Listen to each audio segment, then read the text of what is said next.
Namaste, sveiki visi. Šiandien noriu pasidalinti Dhruv Tara istoriją, kuri įkvėpė mane ir priežastis, kodėl kanalo pavadinime yra Dhruv Tara. Tai istorija iš senovės Indijos vedinių istorijų laikų apie berniuką ir jo atsidavimą, apie ryžtą. Norėčiau ir su jumis pasidalinti šią istoriją. Galbūt tai padės įkvėpti dar kažkam siekti savo tikslus. Tai Dhruvo gimimas. Senai karalystėje, kurioje viešpatavo karalius Utanapada, gimė berniukas vardu Dhruvas. Karalius turėjo dvi žmonas, geraširdę karalienę Sunitį ir ambicingą bei išdidžią karalienę Suručį. Dhruvas buvo Sunitės sūnus, tačiau tėvas jį nuolat apleisdavo, nes Suručį valdė rūmus ir užtikrino, kad visas dėmesys tektų jos sūnui Utamai. Vieną dieną jaunas nekaltas Dhruvas priėjo prie tėvo, norėdamas atsisėsti jam ant kelių. Tačiau Suručį žiauriai jį sustabdė, pasakydama: tu nevertas sėdėti karaliaus glėbyje. Jei nori tokios garbės, turi kitame gyvenime gimti mano sūnum. Šie žodžiai smogė berniukui skaudžiai. Akys prisipildė ašarų. Ieškodamas paguodos, Dhruvas nubėgo pas motiną. Sunitį, nors ir širdį suspaudė skausmas, švelniai jam tą patarė: jei trokšti vietos, kurioje niekas negalės tavęs atmesti, ieškok viešpaties Višnų palaiminimo. Tik jis gali suteikti amžiną garbę. Įkvėptas motinos žodžių, 5 metų Dhruvas ryžosi kelioniai, kad surastų viešpatį Višnų. Jo nepajudinamas ryžtas nuvedė jį giliai į mišką, kuris pradėjo askezę. Dhruvas meditavo su tyru atsidavimu, iškęsdamas atšiaurius orus, laukinius žvėris ir badą. Jis kartojo Višnų vardą su tokia jėga, kad jo askezė pradėjo trikdyti dangaus pusiausvyrą. Pamatęs jo pasiryžimą, pas Dhruvo pasirodė didysis išminčius Narada. Iš pradžių abejojęs, ar berniukas pajėgs atlaikyti visus sunkumus, Narada bandė jį atkalbėti, tačiau Dhruvo ryžtas liko nepajudinamas. Sužavėtas jo valia, Narada palaimino jį mantromis, skirtomis šauktis Višnų, ir toliau vedė jį jo kelyje. Po mėnesio griežtos askezės Dhruvo atsidavimas pasiekė viešpatį Višnų. Dievas pasirodė prieš berniuką visoje savo dieviškoje šlovėje. Apstulbęs, kupinas džiaugsmo, Dhruvas sudėjo rankas pagarbos ženklan.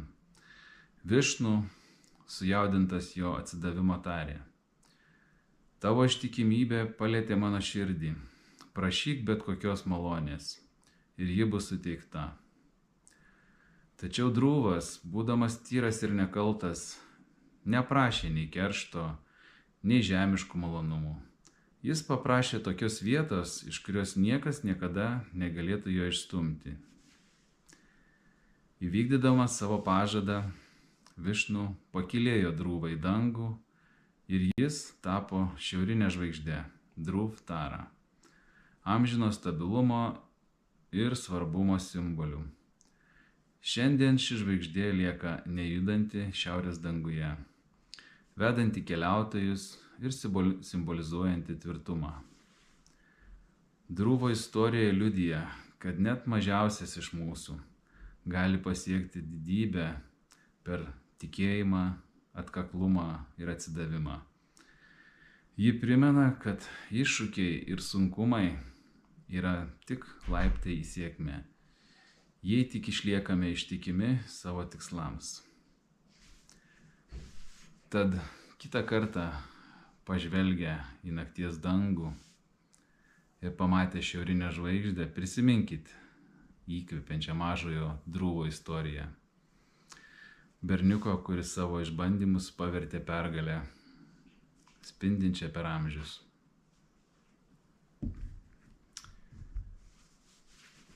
Va tokia istorija.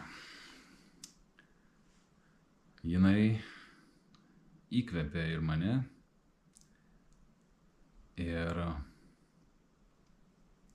ir pati simbolika, šiaurinė žvaigždė, Drūvtara, jinai yra keliautojų simbolis, kelrodė žvaigždė. Todėl norėčiau įkvėpti visus, kurie galbūt nesiryžtat siekti savo svajonių, savo tikslų, dėl abejonių, dėl baimės, dėl gėdos jausmo ar bet kokio kito įsivaizduojamo trukdžio ar kliūties. Nes visas kliūtis yra tik tais mūsų pačių vaizduotėje, mūsų prote. Iš tikrųjų, sunkumai jie augina. Todėl ir aš pasiryžau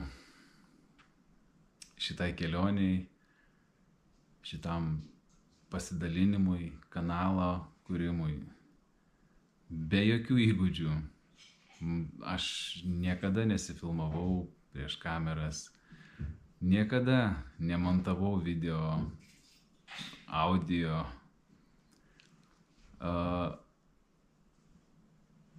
Kiek matėt prieš tai serijose, įrenginėjau Nandi šventyklą autobuse. Aš nesu Stalius, bet atmetęs visas baimės klysti, būti netobulas ir leidęs savo būti savimi, tiesiog darau tai, ką darau. Kartais jaudinuos, kartais neramu, kartais ne viskas gaunasi iš pirmo karto, kartais darau klaidų, bet visiškai nebeteisiu savęs už tą vadinamą netobulumą, nes tobulumo irgi nėra. Kiekviena diena gali būti kitokia ir galėtumėm sakyti, kad jinai tobulesnė, bet aš manau, kad tai yra augimas. Todėl noriu palinkėti visiems atrasti save, nebijoti siekti savo svajonių, savo tikslų, nebijoti klysti svarbiausiai, nes per klaidas mes mokomės. Klaida nėra blogai, klaida yra galimybė padaryti geriau. Būkit drąsūs, siekit savo svajonių. Ačiū Jums. Susitiksim kitose laidose, kitose serijose. Pakalbėsim apie dar ką nors įdomaus. Ačiū Jums.